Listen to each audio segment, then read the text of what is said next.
they needed a man, they'd call up, see, and down you go, and they'd throw you a strip sheet and a bunch of transfers. And you had to make a relief right out in front of the station. So that went on then most of the summer. And sure enough, here I fell regular on Tempe Lake. So that's where I worked till I quit there. But, oh, it's a busy place. 9 transfer lines in Minneapolis. We didn't go very far into St. Paul. We went 7 corners to a big transfer point. And we went as far as the depot and we turned around there. We had a 10-minute break unless we were low on time, so we could do something with whatever we wanted. And then back to Minneapolis again, see. It was an hour each way, see. So I think it was 5 trips we made.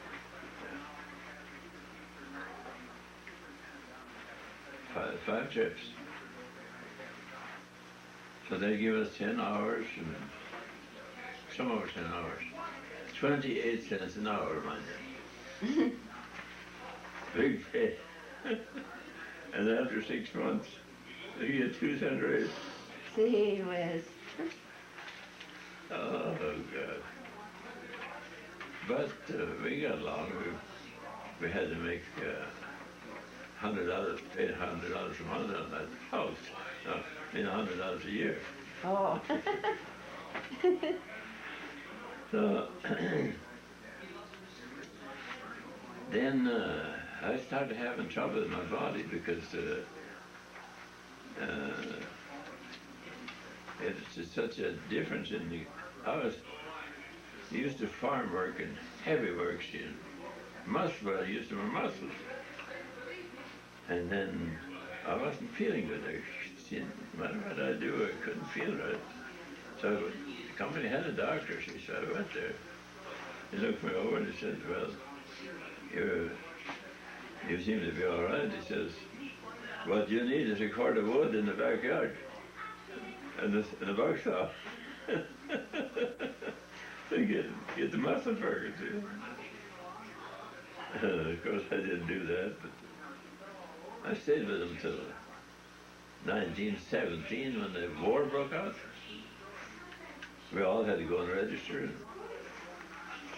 That's when Wilson was president, And that was the year of the election. And no matter where he went, you'd hear him say, vote for Wilson. He kept us out of war. He kept us out of war, see. And the Germans were sinking all our ships. We tried to go across the ocean with a ship. They never got there.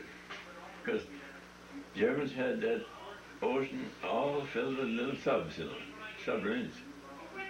And they'd blow you up. See, they had them peaks, they stick them up and turn it on, and you could see our ship. They'd get under and blow up and dynamite them or something. So they never got there. So something had to be done. Wilson didn't want to have a war. He was a man that hated war. But he couldn't help himself. So he had to declare war on Germany. Oh, then he got busy. Then he the first one that had his minesweepers. Find the mines, the mines that the Germans had planted. And then they destroyed them. So we got things moving again. And I remember when they were mobilizing men down to Fort Snelling, thousands of men, and that gave us trouble, the streetcar men, because they wouldn't pay the fare. They'd get off, they'd go uptown, they'd get drunk, and they had to haul them back to the fort. when that bottle went empty, they throw it out right through the glass of the window, the smashed the glass. And another trick they had when I coming into Minneapolis from St. Paul, I pick up a bunch of soldiers in the afternoon, going to go uptown, celebrate. So the rule was there didn't collect the fare as they come in. You waited, you got a few in there, and then it goes. So I waited, I got past the Minnehaha Park. And when I got to Minnehaha Park, I didn't have the soldiers on there. They went through a window. Oh no. Yeah, I jumped through the window.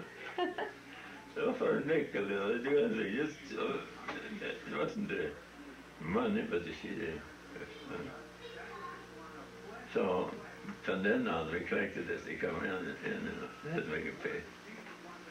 And the girls, the carloads of girls in the evening we'd take down there. If it was on the line that it went to, fortunately, it'd be a load of girls down there, and then at about midnight, then they were taking them back. Oh, gee. That's something. So finally then, late that fall of 17,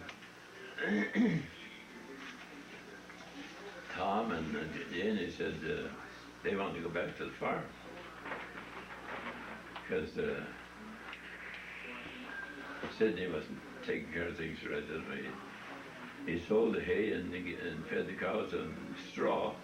They got the skin in it. When they were having calves, they couldn't even get up. So, we went back to the farm. And of course, we bound to have, Emily was the baby all the time, his hair was long. So I quit the streetcar. And he rented another boxcar and hauled all this stuff up to the depot. And brought a team of horses in the wagon, and we used them to haul all the stuff back up. So we made several trips. It's 5 miles from the South Minneapolis where we lived to we had the boxcar spotted, see. But we made it. And we left there 6 o'clock one evening. Tom and I was in the boxcar. I wasn't supposed to go in there, but I went in and we had our horses in there and we had a wagon in there too. So I stood in a corner and the brakey stuck ahead and slid the door open and says, how many's here? Tom says, only me and the dog. We had a little dog. So we rode all that night. And every little town they come to, they had to do all this switching, to get rid of some cars, pick up some, and bang, bang, bang, they Clunked together. Yeah. Anyhow, about 6 in the morning, it was 12 hours later, we were in Colfax. They spotted us right by the cattle chute, so they could lead their horses out. So led the horses out, got them harnessed up, and hooked them. We got the wagon out and put that together, and hooked the team up and drove down and had lunch. Breakfast. So then we went up and we filled up, took a big load out we could haul, and started for the farm.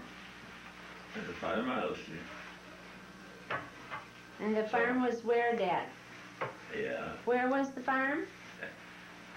5 miles south of Colfax. I see. It was from hills there. Don't you know, we got stuck in one hill with our first load. Couldn't make it up there, so I said, well, to heck with it. I said, we'll unhook the team and leave the wagon here, so we'll talk to Mr. Stewart, who was a neighbor. And so we had dinner, but Sid and Matty was there, you know. They had dinner with them. No, they wasn't. Sid didn't have the farm. He had that one year, and then Tom took it away from him, and he got someone else. And it was a Larson. But anyhow, I talked to the neighbor, Stewart, there, and told him what a lot of trouble was. So he brought another team, hooked on 4 horses. So the next load we didn't load so heavy.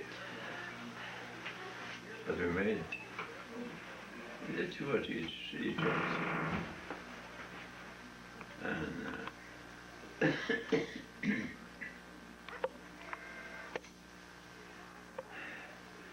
so then, there it was. And we had to. So I bought an acre of woodland from a neighbor. So I cut all the trees down and trimmed them up and hauled them into the yard and then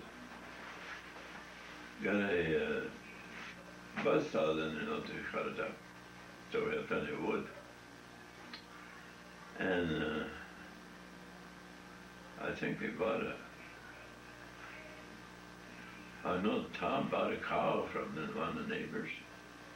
So they had milk. And it seems to me we bought a pig and butchered it. So we got along all right through the winter. Spring come, of course, we had to. And we had to start get the land ready, you know, for crops. And there was no, the renters didn't leave any hay ground. There wasn't a spear of grass or hay ground. So I plowed up a couple of acres in and sowed it to rye. That come right up, see, and let the cow feed on that. That's how we got that. Well, that first year, when we sowed the grain, which was grass seed in the village, you know. So in the second year, we had hay, nice clover hay and timothy. We got back in order, things back in order again, see. And we had some pigs. I think we had a sow that. Anyhow, we had pigs. Got started on that, and some more cows. Tom went to auctions, I guess. Yeah. He even bought a horse and buggy at one of the auctions. He was over there alone, and he came driving home. So him and my grandma could go to full fast in style. They used to always have to use the old lumber wagon, you know, and farm horses. That's the way we rode when we went to get married. Tom and Jenny on the spring seat in front, it was a spring seat. So I had no more passengers, I had a board across them instead of. So that's and I sat on that and drove up to Colfax to the Methodist minister and married us. Yeah. Yeah, there wasn't many styles. Anyhow, we get pretty close then to the rest of the story that I told on the phone. Uh-huh. Of course, there's a lot of other things I could tell you about how we got along on the farm and so on. We had we bought a pair of young horses. We had this old team we brought along from Minneapolis. So Thomas had an operation with Menominee Hospital. They had I think it was the liver or something. Hmm. So he wasn't in very good shape. He says, if we had a sulky plow, he says I could. We got horses enough here, so he says you can use the young horses on the wagon plow, and I could use the sulky plow. Sit on that, you know. Oh, I see. So 2 horses. It needed 3 horses on the sulky because it cut a bigger swath. Mm-hmm.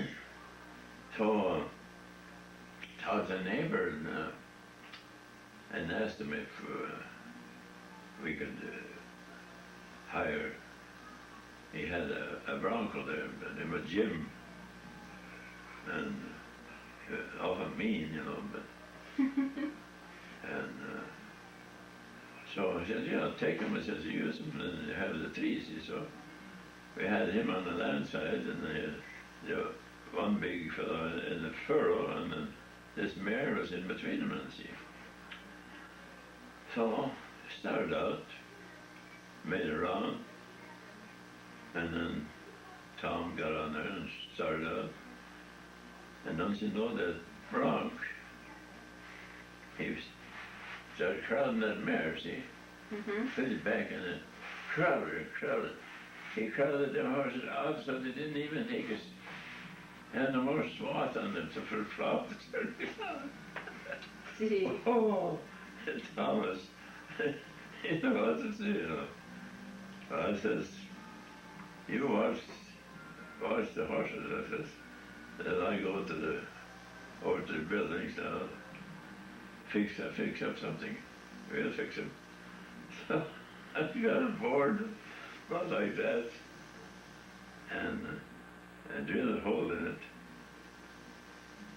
and I drove a spike through, Mm-hmm. big spike about that long, right through this, and filed it good and sharp, and I hung that on this mare, see? So I said, okay, I told Tom, go ahead.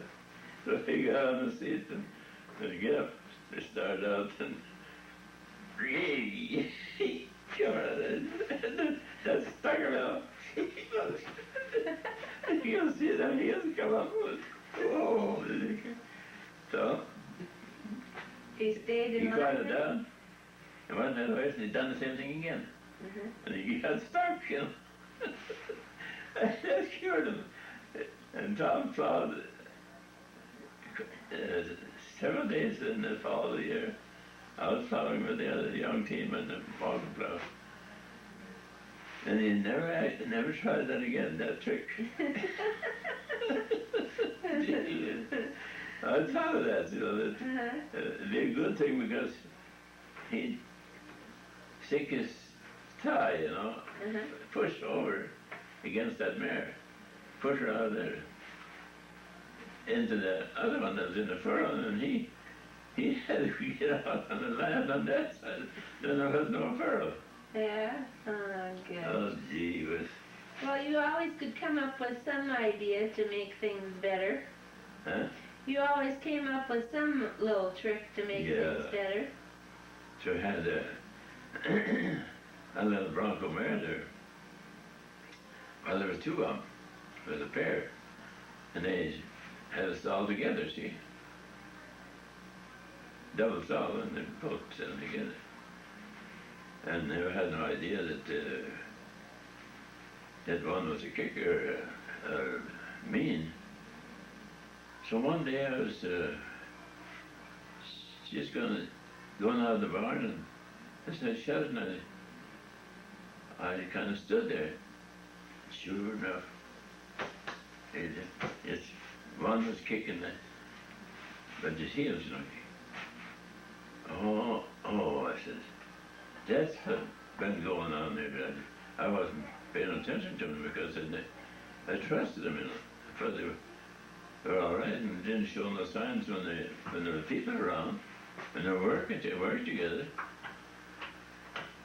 So I went and got a strap, put it around the fetlock, and on the